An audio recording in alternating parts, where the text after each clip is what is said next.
Well, here's another new one from Wiki, and they're really starting to fill in some spaces on a lot of their articles and listings that they have, and a lot of their connectives where they always have the words in blue connect to much bigger articles than they used to.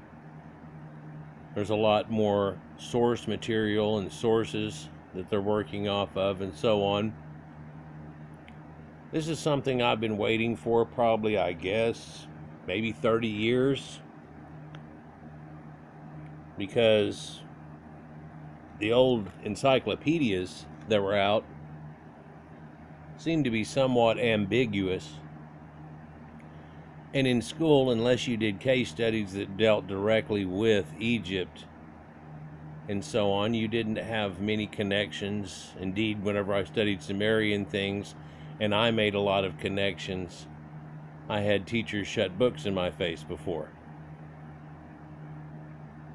But all that's come full circle.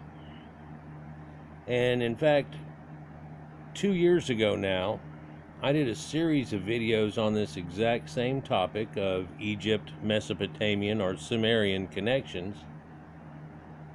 And at that time, it was still looked at as being perhaps a little bit pseudo-archaeology and a theory. But there were some real important people that were putting out some videos. In fact, in that 4-parter that I did on the subject of early and pre-dynastic Egypt and its formations and Sumerian connections, I showed a lot of the things that he said and made the connections. When you dig deeper into it, it looks like there's a lot more connections to it. In fact, all of a sudden, this is no longer a theory. This is a well-documented fact. And so we're going to look into this, because I had to make separate videos on each portion of this pretty much, along with just brushing it over. Yeah, it's hard to believe that it goes that deep and there's much connection to it.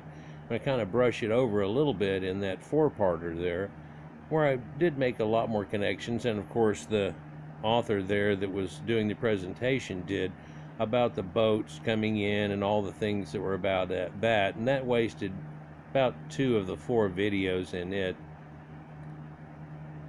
But I did other videos on just the Gebel Arak knife and so on, and they're going to make connectives here, so you can look back at my other videos and connections on that. I've actually did 2 that contain the Gebel Arak knife. Well, no, I had it in that series too, but then also I did a separate one on it and a lot of other connections. Let's just get into this here real quick. Egypt-Mesopotamia relations were the relations between the civilizations of ancient Egypt and Mesopotamia in the Middle Eastern area. They seem to have developed from 4th millennium BC, starting in the Uruk period for Mesopotamia, which is 4000 to 3100 BC, predating the pyramids and so on. This was that coming forth of them. And the half a millennium younger Gurzian or prehistoric Egypt culture, which dates about 3500 to 3200 BC. Influences can be seen in the visual arts of Egypt, in important products and imported products, and also in the possible transfer of writing from Mesopotamia to Egypt, and generated deep-seated parallels in the early stages of both cultures. And this idea of what we're looking at here is this concept of, we might look at this closer later, but to where this Tigris and Euphrates of the Bible, and where Eden was, and that's what they called their land that was fertile, and their gardens and so on we've been through recently. But the people had come from here and went around and into Egypt, whether they left up from some port of the Phoenicians or ancient Canaanites that we know of and into the Delta, or came in direct, or did they come around all the way around and then dive in here? Because this is what the archaeologists showed And right here in the desert, there's all kinds of cave art that actually show these people showing up and the followers of Horus, and they're taking these boats on land and painting it on the walls symbolically, and they're coming in. Apparently they were already well aware of this civilization, and here goes those Anuna gods, those sacred seven that we always hear about in that moment where it happens. And it looks like at least one of these formations was out of here, but once we get to the genetics and looking at it, we can't really pinpoint it as being that it actually somewhat comes before also, because common genetics that are found in Mesopotamia are also found in early Egypt, along with a lot of the other things that we're about to talk about. And that comes from up north and the connective of it, and these people that used to live up through the Black Sea area in here, and the people of Anatolia we're going to talk about eventually here, and where they were. We'll even go into genetics and where they talk about where people were in ancient times versus where they are now, and even show that to you again. But this is all going to be put together a little bit here. So let's just get into this, for there's a little bit to go right here. So, influences on Egyptian trade and art, 3400 BC, 3200 BC. There was generally a high level of trade between ancient Egypt and Near East throughout the pre-dynastic period of Egypt. During the Naqada II, which is 3600 to 3350 BC, and Naqada III, which is after that, 3350 to 2950 BC, which is leading into pre-dynastic and Dynasty Zero, and then here we go, and then pyramids and so on. These were contemporary with the late Uruk period of 3500 to 3100 BC and Jemdet Nasur, which is 3100 to 2900 BC periods in Mesopotamia, the main period of culture exchange, particularly consisting of the transfer of Mesopotamian imagery and symbols to Egypt, is considered to have lasted about 250 years during the Naqada II dynasty to Dynasty I periods of Egypt. So all the way into the first dynasties, there are different connections. One they're not going to show here, but I will shortly when we flash out of this, and I'll just go to DuckDuckGo and show you a connection that we can make other than what they're showing, is that winged sun symbology. It's in the earliest of their art in Sumer, and it's in the earliest of the art and the symbology that goes to Egypt. And when we study this comparative religion type of studies, where we look at this guy had a storm god and he's just like that, and they did it, it all seems to make sense more whenever you realize these people had a whole lot more connections than one would believe. Whenever I was growing up, they almost made you believe that each little place may have had somebody that ran into each other once. Seriously. Then they talk about trade just a little bit and here and there, and well, here's some of these beads and pottery too over here. Now, is this the same people moving, or is it, and then everybody had to go through all of that. Of course, I'm coming out of the age where just before that, people were still clinging to a Bible idea, and they were trying to make everything fit a timeline for that. And I think we still suffer that same concept. And timelines back when were shoved into a certain situation that if you looked at it again now, it would come out to be something a little bit different. It might expand our knowledge just to reset everything, but we shouldn't be having to do it like we're doing here with little pieces and put it all together and finally, ta-da. I asked you openly, how long is this going to be before it's taught in open classrooms? You think it'll hit a college thing now, but it may be quite some time. And you think kids that hear about it in classrooms, at least the amount we're talking about it now, soon, but it may not be for a long time. Designs and objects. Distinctly foreign objects and art forms were entered into Egypt during this period, indicating contacts with several parts of Western Asia. The designs that were emulated Egyptian artists are numerous. The Uruk concept of a priest king with his tunic and brimmed hat, the posture of the master of animals, the serpopards. What's that? Well, it's so let's go through each one of these things here. When they talk about Western Asia, they're going to show you just outside of Egypt and all of the ancient Near East, as we know of it, going into the Middle East, and it contains Anatolia, and that would have been Asia Minor, or westernmost Asia. We just talked about recently about how it got its name and where that comes from. The master of animals symbology, which can be shown in a lot of cultures like this one, other than Sumerians and so on, to where it's either grasping goose. It also has snakes involved with it, but there are other variations of this that quite often just show them holding back lions and so on, and we're about to see some of those. Our serpopards that we talked about would have been these elongated neck animals where it has this twined concept with their tails and their necks and so on. A lot of people tried to make the connection that this is like giraffes when they're mating or this, that, and the other. No, see, that's the problem with that is there's not any giraffes in Sumeria, and that's where that comes from. But also you can see it in Egypt. In the earliest part, it fades out because they no longer have the super connective, and they no longer want to show their connectives to them. They're separate. They're their own entity. They've got their own thing going on. In fact, you can kind of see how these people tried hard to be a little bit different. But other than that serpopards, what else can we see that's kind of Proto-Indo-European or much from over there? Well, how about winged griffins that we've talked about so much?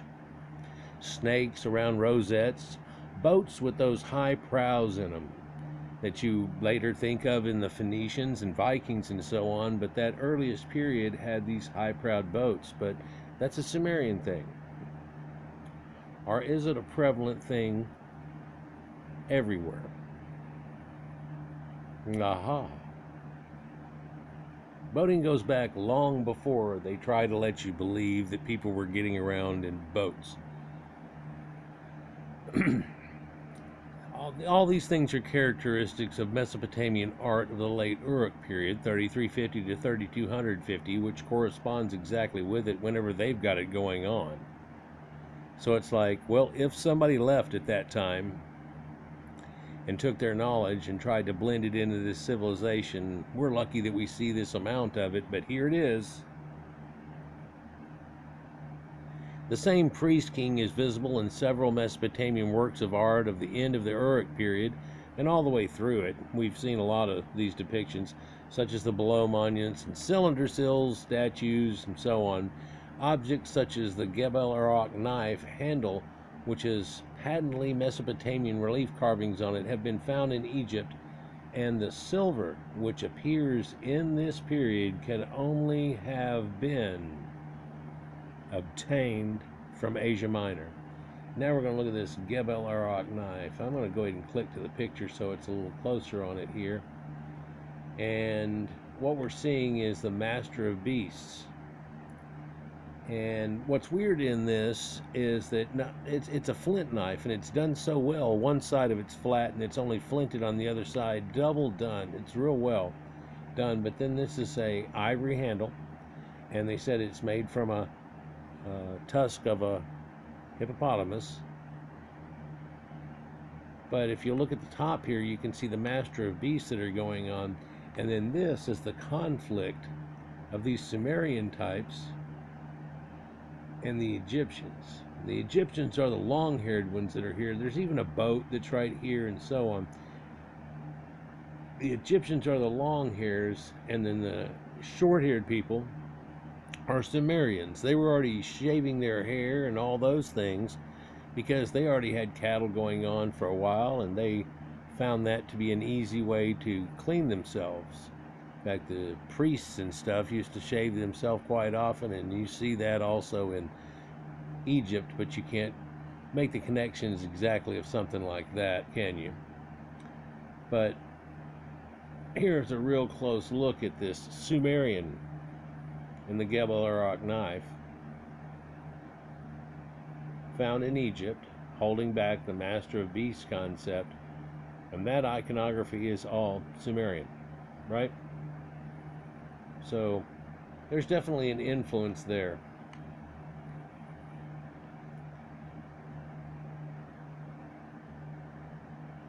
Mesopotamian style pottery in Egypt in about 3500 BC. Red spouted pottery. This is pottery with a separate spout on the side of it versus the common pottery that was there. We'll look into that in a minute.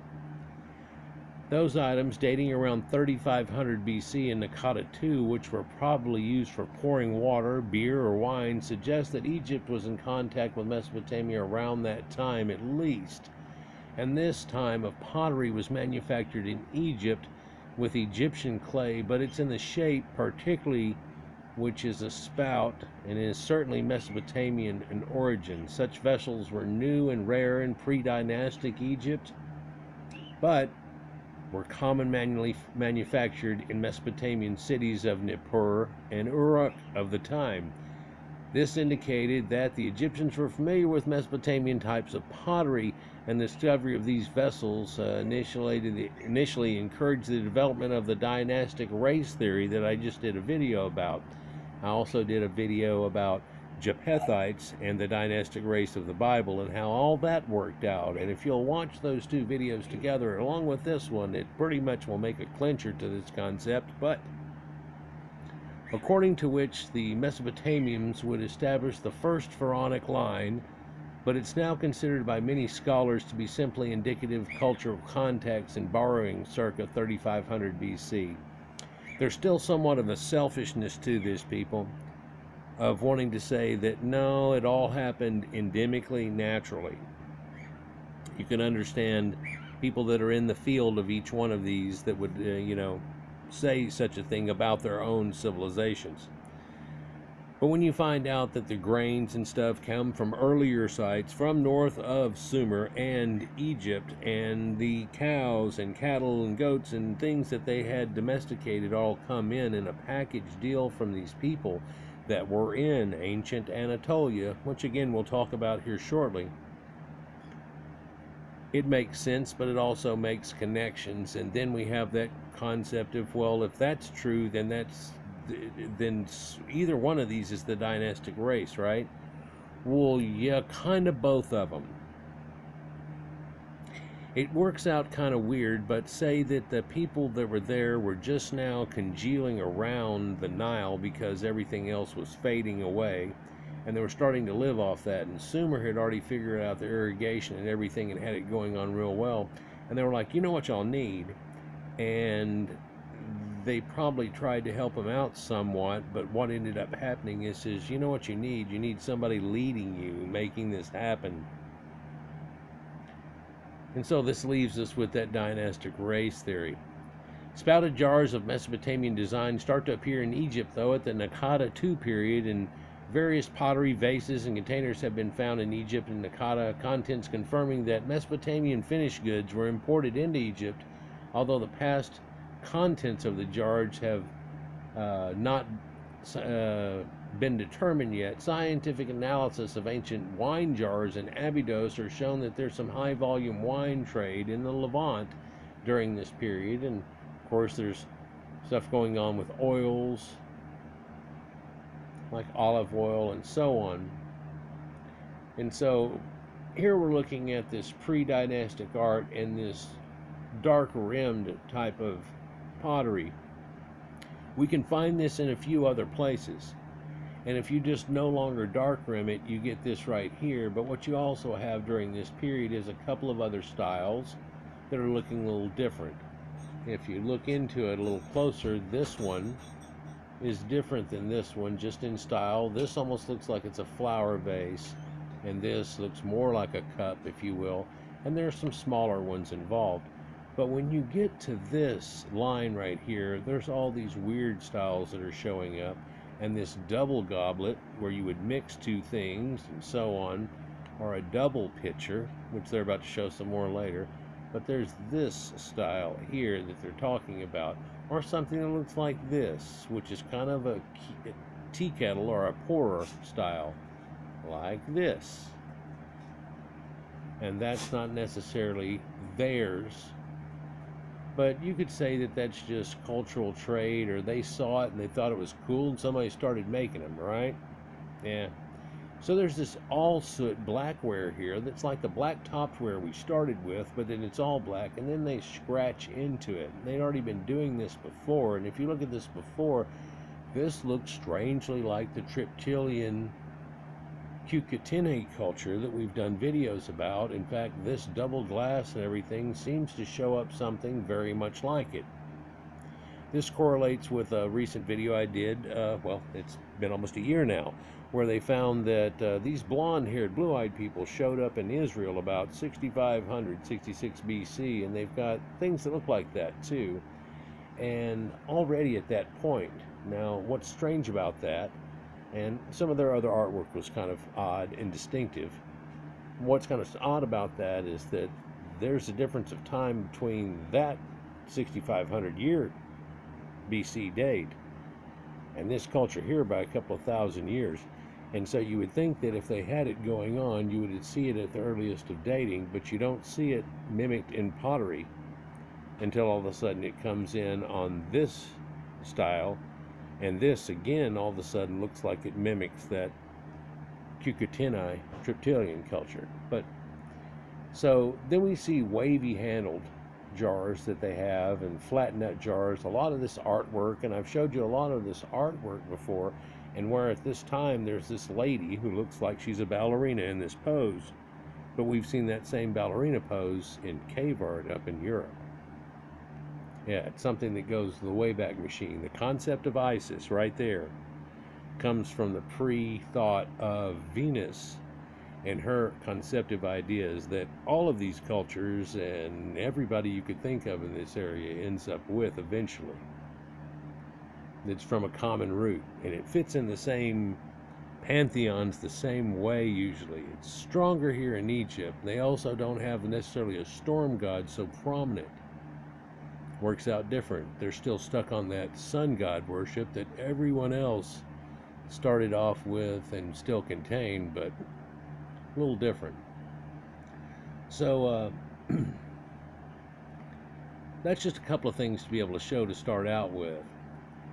But there's also adoption of Mesopotamian style mace heads I talked about in the other video, and almost all of this thing, short of 2 or 3 things, well, more like 5 or 6 or 7, but they've got all of that together here all of a sudden in one article. And in that article, it doesn't even refer to it as even being a theory anymore. Egyptians used traditional disc-shaped mace heads during the early phase of Naqada culture, like way back when they were starting. It was flattened off. I'll show you what that looks like. It's a little different than what we think of mace heads. In fact, usually if you're playing D&D and all those things, you think of this egg-shaped ball that's on the end, but it's got spikes all on it. The first ones didn't really have spikes on it, and the ceremonial scepter of might that these guys had would have been carved quite a bit, which is another connection to this egg thing that you don't want to be hit with. The dish-shaped mace head was replaced by the superior Mesopotamian-style pear-shaped or egg-shaped mace head as seen on the Narmer palette. The Mesopotamian mace head was much heavier with a wider impact surface and was capable of doing much more damage blows than the original Egyptian dish-shaped mace head. Perhaps during those fights that they show on the Narmer palette and the ones that led up to those, that's whenever they figured out those people got a hell of a lot better weapons. And now, who are those people? Well, they end up being Narmer and stuff. He's still got it in his hand. Or maybe not. I mean, we could look at this both ways, but one or the other, you know. Is there just a select group that came in? Was there thousands? Was there hundreds of thousands of people that came in and flooded it out? It's kind of hard to tell whenever their genetics are almost identical, huh?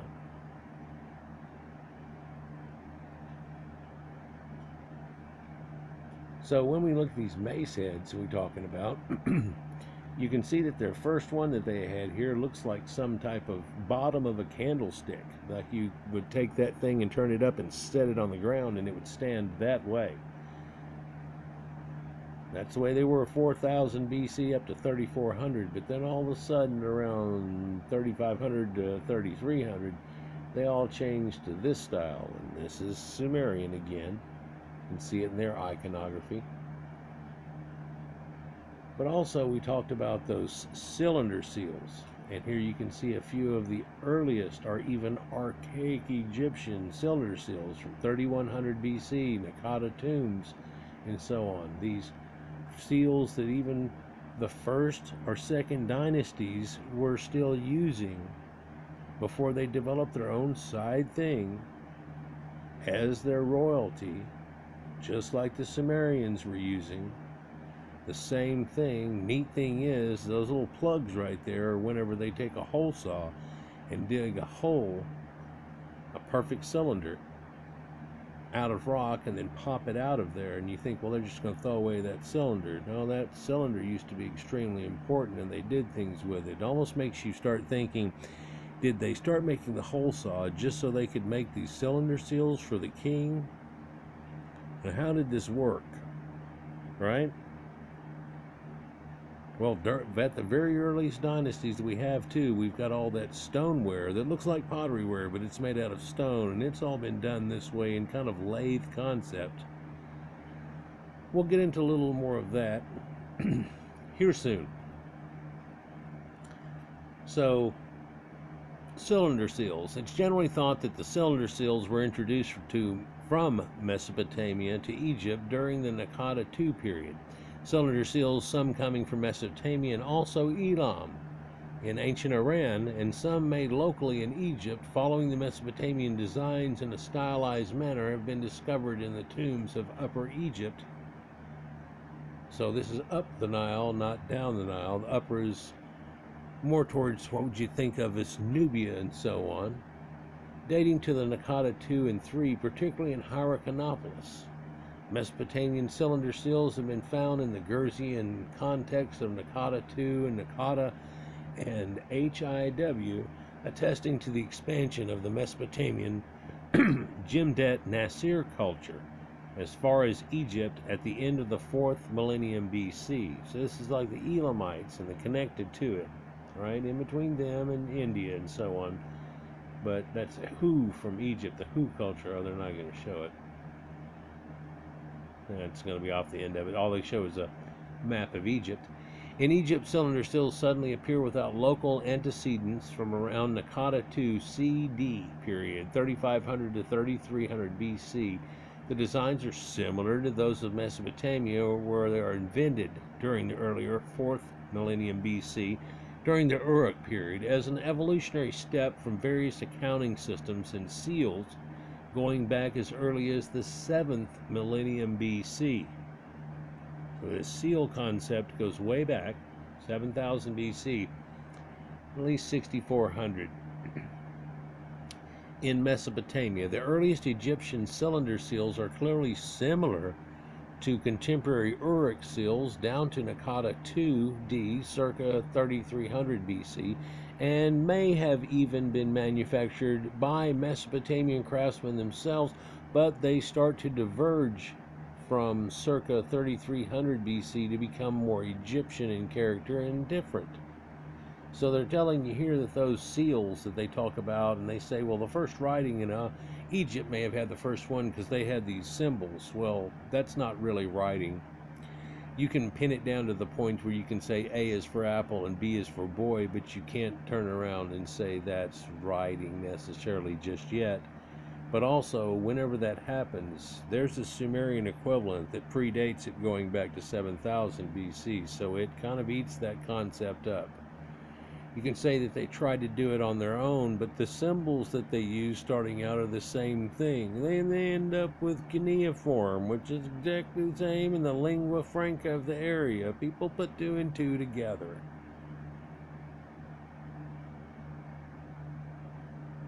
Cylinder seals were made in Egypt as late as the Second Intermediate period, so they kept them. This wasn't something that they found some of, and so there might have been some Sumerian there. No, they were keeping cylinder seals all the way to the Second Intermediate period, but they were essentially replaced by scarabs, like the one we found at King Tut that was made of Egyptian glass that was caused by some flash event of a exploding meteor out there in the desert of Libya. They're replaced by these scarabs from the time of the Middle Kingdom, though.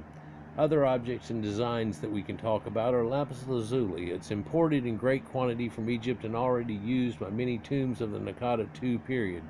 Lapis lazuli probably originated in northern Afghanistan. It pretty much has to, as no other sources are there except for on the Iranian plateau to Mesopotamia, and from there to Egypt there really isn't any.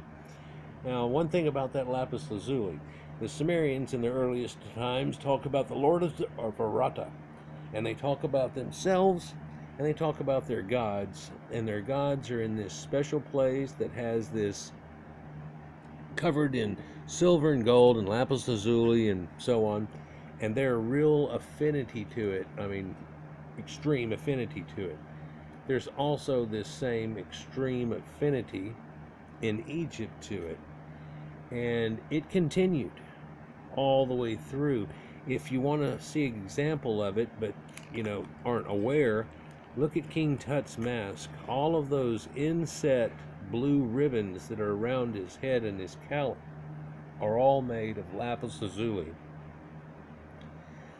But we can also see in the earliest dynasties, or even pre-dynastic by the way, in the Naqada series, where they have these blue inset little dolls that they've made, that they have in the museum right now, that show you that they're using it for such, and also indicating a blue-eyed people. We'll get to that here a little bit later. We're at 32 now, so I'm probably not going to do it in this video. When it gets to a certain point here, I'm going to go. So, in addition, Egyptian objects were created which clearly mimic Mesopotamian forms, and although not exactly the same as well-recessed paneling architecture, although not slavishly.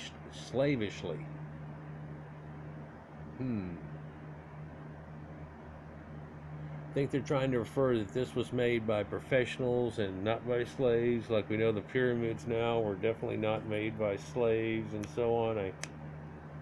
I can only guess that they're trying to indicate that. Cylinder seals appear, now I'm going to have to expand this out if I read all that. They appear in Egypt as well as recessed paneling architecture. The Egyptian reliefs on cosmetic palettes are clearly made in the same style as the contemporary Mesopotamian Uruk culture, and the ceremonial mace heads which turn up from the late Gurzian and early Simonian period are crafted in Mesopotamian pear-shaped style instead of the Egyptian native style.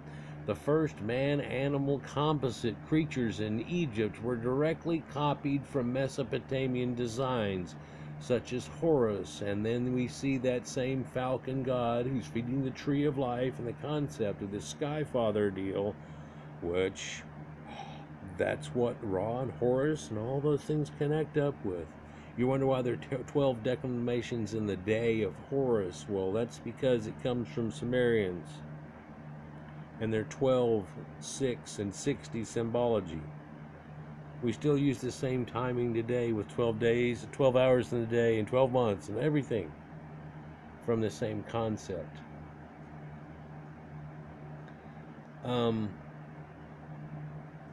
It's also considered as certain that the Egyptians adopted from Mesopotamia the practice of making the sealing of jars with this engraved cylinder seals for informational purposes, perhaps passed back and forth by the Phoenicians. or Canaanites, going back and forth and everywhere as a marketer, because that's the way it ends up after a while, and it's a way to them to keep up with things. We're shipping these things off to so and so. Well, then they have the same seal on them, and those seals mean this. And when we get there, every one of them that has the duck on it goes to these people here because they're the duck people. At least they are on this shipment. You think they had it kind of figured out too. Someday somebody might be able to figure out, well, they've got a whole lot of ducks over here, so these must have been the duck people and so on, or how that exactly worked. May not have been exactly like that. Temples and pyramids. Egyptian architecture was also influenced as it adopted various elements earlier of Mesopotamian temple and civic architecture. By saying that, Mesopotamians had niched architecture, and then through the 4th dynasty you can see niched architecture in a lot of their temples and in burials that were actually mastabas that led into step pyramids, which led on from there. It's also all made out of mud bricks. Doesn't that sound familiar? They're also about the exact same size and concept. Nothing really different about that either. Recessed niches in particular, which are characteristic of Mesopotamian temple architecture, were adopted by the design of false doors. So we can see a false door, well, in the tombs of the 1st dynasty and the 2nd dynasty, and from the time of Naqada III period, circa 3000 BC or so, it's unknown if the transfer of this design was the result of Mesopotamian workmen in Egypt, or if temple designs of imported Mesopotamian seals may have been sufficient source of inspiration for those Egyptian architects. So basically, did the Masons from Sumer come over and start doing this, and then they took it from there, where they mixed in? Did they come from there and stay, and that ended up becoming a part of what Egypt was? Or did people from Egypt go and look at it there, and they go, oh, you know what's cool, and they started mimicking it? Well, it looks like it'd really have to go with people that came from there and stayed eventually. That's what I'm thinking. It also seems like a one-way street, by the way, people. You don't see a whole lot of Egypt in Sumer. You see a whole lot of Sumer in Egypt. The design of the ziggurat, which appeared in Mesopotamia in the late 5th millennium BC, was probably a precursor to that of the Egyptian pyramids, especially the step designs of the oldest pyramids, the earliest of which was the Pyramid of Zoser. So you look at this, and it's a step pyramid. But if you look close, you can kind of see that, well, that's in the way a little bit, but you can see that there's an inset that's here. And a long time ago, they realized this was a mastaba, and then they built it into a pyramid. That's a whole lot like step pyramids and so on, or a whole lot like those ziggurats that we know of. It dates to 2600 BC, and this is leading into the very first pyramids, before the Great Pyramids are even built, if you believe the timeline of the way they work it out.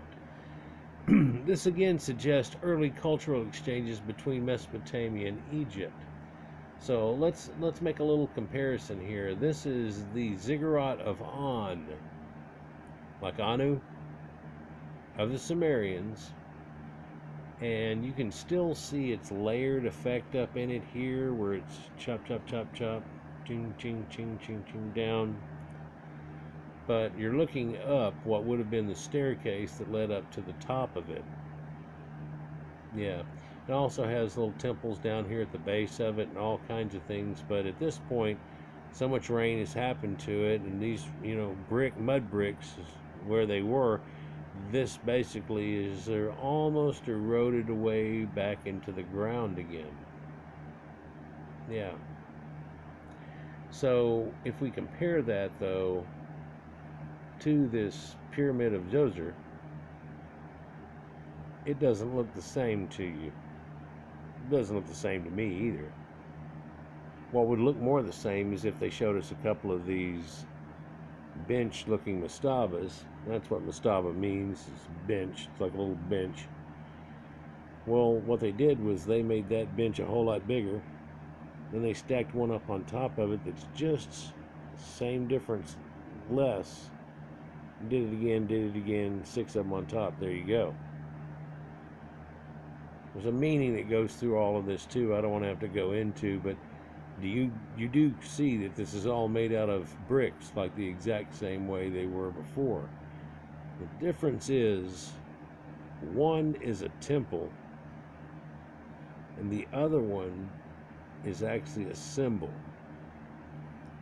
The Egyptians have a temple that you go and you do the things at and the rituals for that guy. It's right there, but it's not in there. You don't go in there, you don't go up it. If it had a staircase going up one side of it and it had a flat top onto it, would you be able to make more connections? Well, a lot of people today can't make connections with even South American pyramids and the mastabas and how they look so much like the ziggurats. And they've got that walk-up thing and everything, and they still try to deny any connection that could be there. It's probably for another video, though, huh? So, another idea, too, is these cylinder seals. And you say, well, that's got to be, giraffes and so on. No, again, this is in Uruk. And there's these flying griffin creatures in between each one and these wrapped around heads. And it's really a leopard type thing with far too long of a tail making a heart symbol across the screen here. And in each heart, there's a griffin, but also their necks are entwined. You can't tell a male and female apart to see if it's paired off or anything like that. It's just a symbology, but it's the same thing is found in Egypt. Whenever we look at the Narmer palette, I'm going to zoom in crazy a little here, but there we see it. Well, they're holding its neck back and doing something like that here. Yeah, they sure are. They sure are. There's also that symbology. I wish they would have found the one that looks even most like it. There is one that I did in one of my videos where they go, look, they're holding their necks back like that. But they also show a cylinder seal pretty much like that one. It's a little different. And here, of course, is the fight and the capture and the decapitated people and the raven that's over the whole situation. These standards that these people are using. And I did a whole video about this and how that's pot right there. And it's a star too, though. And it shows you that he's earned his star in heaven, because whenever you die, you go to heaven. And this says Narmer here. Nar's with a fish. Mur is with that stick that's here, and you put it together. And he does have that mace head we were talking about there. Also at the top of it, it says Narmer, but it's also in that niched architecture and the false door. And on both sides of this, you can see that it's that symbology of Hathor, that cow goddess. You can easily tell a phenotype even though they're showing a cow goddess. So we can see this fairly easily. Here he is with the crown of Upper and Lower Egypt. And that's the reason everybody puts together and says this is when it came all together. And now all that before and all those kings they showed before, those must be all BS, right? And so you look at that one list they've got and they go, well, everything from here on down is really fake, but these are real. Kind of makes you think about it. But because he's got both crowns on this palette, they go, oh, here you go. It does make some connections. Just like finding beads that are lapis lazuli blue like this, or Egyptian faience blue all the way up in Denmark in an old burial, which I've done a video on. We're about to go to part 2 here. It's going to be in your top left-hand corner. When we do, we'll come back and we'll be looking at these things that we just talked about and a few more, and about a third of the way through it. I hope it doesn't go all the way to a third part, though. Top left-hand corner.